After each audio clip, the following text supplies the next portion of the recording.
In the year 1100, China's northern Song Dynasty crowned a new emperor. But this ruler would become Emperor Huizong was a genius, a painter, poet, and calligrapher whose artwork would be treasured for centuries. But he was never meant to be a king. While other emperors studied warfare and governance, Huizong lost himself in beauty. He invented the famous. He spent fortunes building imperial gardens, collecting rare paintings, and hosting elaborate cultural ceremonies. But while the emperor painted, his court rotted from within. Corrupt officials enriched themselves, selling positions and stealing from the people. Huizong remained blind to the corruption.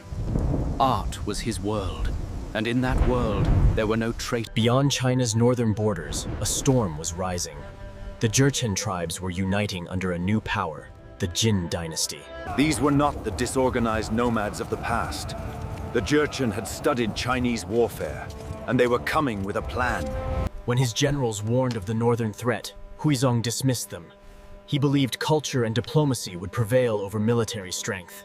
He signed treaties with the Jin, believing words on paper would protect his empire. The Jin leaders smiled and prepared for war. While Huizong hosted poetry competitions in perfumed halls, the Jin sharpened their blades and trained their cavalry for invasion. The common people suffered. Heavy taxes funded the emperor's art collections, while the army went underpaid and undersupplied. Huizong painted landscapes of eternal peace. But the real landscape of China was changing, and he refused to see it. In 1125, the nightmare began. Jin armies crossed the border with 100,000 cavalry. The invasion had started. For the first time in his life, Emperor Huizong faced a problem he couldn't paint away, and he had no idea what to do. The Jin general Wanyan Zongwang was everything Huizong was not: a brilliant strategist, a ruthless commander, and a man who understood power. One by one, the northern fortresses fell. The Song army, weakened by years of neglect, crumbled before the Jin onslaught. Panic seized the imperial court. Officials who had grown rich on corruption now had no answers, and Huizong sat paralyzed by indecision. Millions of Chinese refugees fled south, abandoning their homes. The roads became. The Song forces fought bravely, but they were outmatched. The Jin cavalry moved like lightning, striking before defenders could react. Huizong couldn't sleep. The artist emperor who had spent his life avoiding conflict now faced total war. And he was terrified. In desperation, Huizong made a decision that would haunt him. He abdicated the throne to his son Qinzong, hoping to escape blame for the disaster. In 1126, Huizong stepped down, believing he could retreat to his art. Emperor Qinzong inherited a dying empire. He was young, inexperienced, and surrounded by officials who had no idea how to stop the Jin army. The Jin forces moved with terrifying efficiency. Their target was clear: Kaifeng, the magnificent capital of the Song Dynasty. Kaifeng was one of the world's greatest cities, home to over 1 million people. The Jin didn't just rely on cavalry. They brought siege engineers who had mastered Chinese military technology and improved upon it. Inside the city, order collapsed. The wealthy hoarded food while the poor starved. Kaifeng was destroying itself before the siege even began. Huizong remained in the palace, surrounded by his masterpieces. Each painting now seemed to mock him, a reminder of everything he'd lost. By winter of 1126, Kaifeng was completely surrounded. 1 million people trapped inside, and the Jin were in no hurry. The siege began with war drums that shook the earth. For the people of Kaifeng, this sound would haunt their nightmares for generations. The defenders looked out at an ocean of enemy soldiers. For every Song warrior on the walls, there were 10 Jin fighters waiting below. The bombardment was relentless. Day and night, flaming stones rained down on Kaifeng, turning the beautiful capital into a living hell. Emperor Qinzong held war councils every day, but there were no good options. Every strategy ended in defeat or surrender. The defenders fought with courage born of desperation. They knew if the walls fell, everything they loved would be destroyed. As weeks turned to months, food supplies vanished completely. The people of Kaifeng faced extreme hunger. The social order collapsed. Starving mobs attacked wealthy homes, and the city guards were too weak from hunger to stop them. Huizong watched his capital burn. The same hands that created immortal beauty were powerless to save a single life. Behind closed doors, desperate officials debated their options. Some considered negotiating peace terms, hoping to end the suffering of their people. Behind closed doors, desperate officials began secret negotiations. Some were willing to betray everything to save their own lives. The Jin general knew time was his weapon. He didn't need to storm the walls. Hunger and despair would open the gates for him. Disease followed starvation. Thousands died each week. The living were too weak to bury the dead, and corpses lined the streets. The imperial food reserves dwindled rapidly. What was meant to sustain the city for years was nearly exhausted within months of the siege. Messengers tried to escape the siege to call for reinforcements. The Jin caught them all. No help was coming. Families faced impossible choices during the siege. Many sent their loved ones away, hoping they might find safety beyond the walls.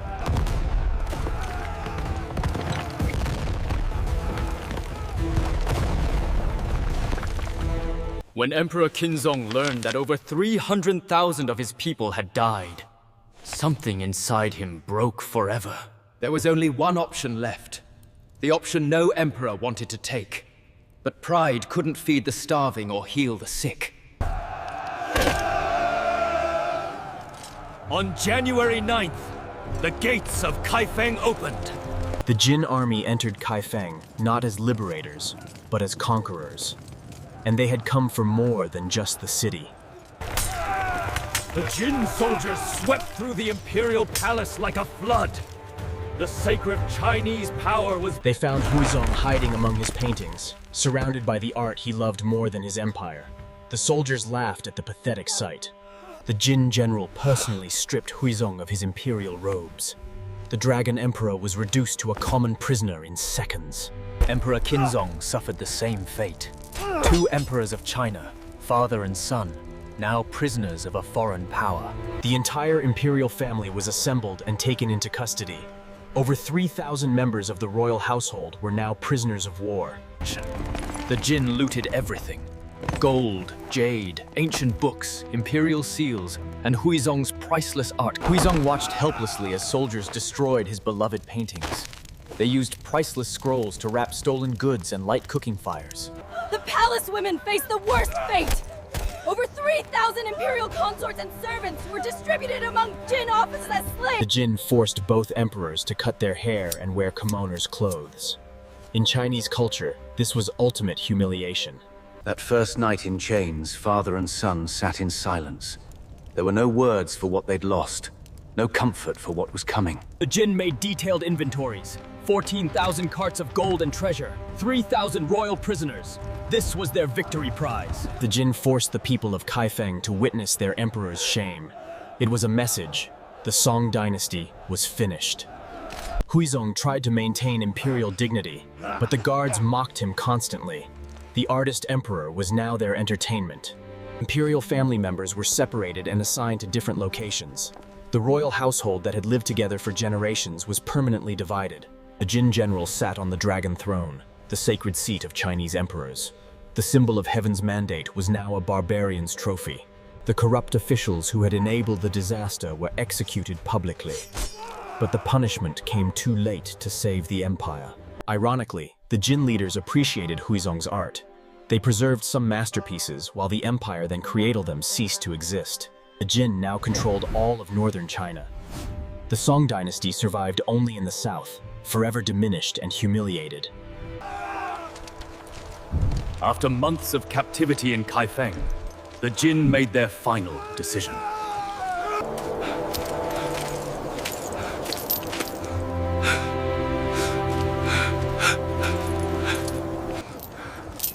The march north began in early 1127.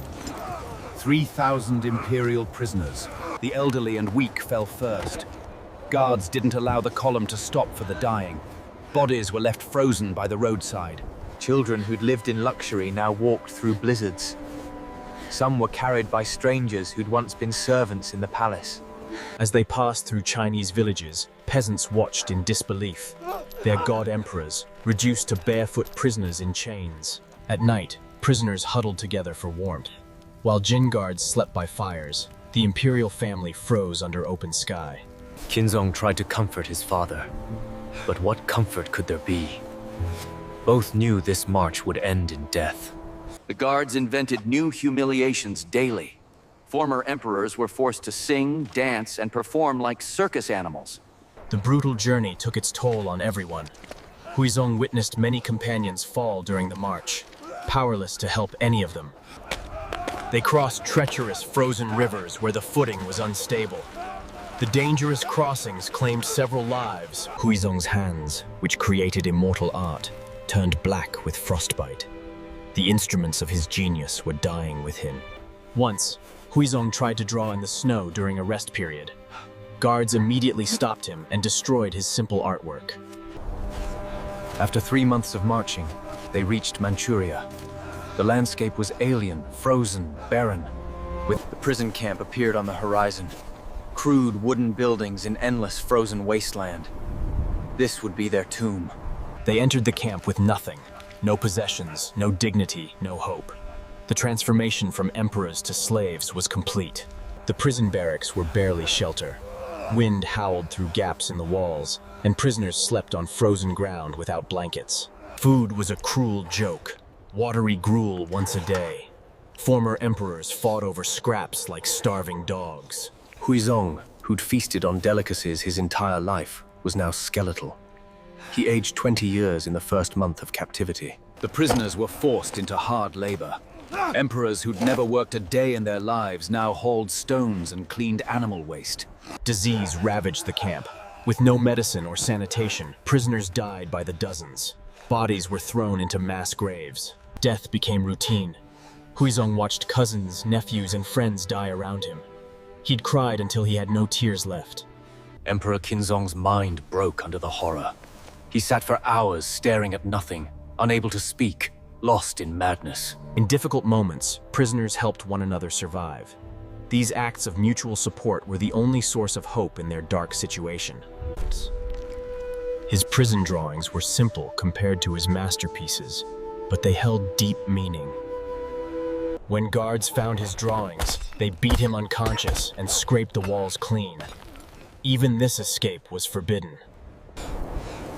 The Manchurian winter was merciless.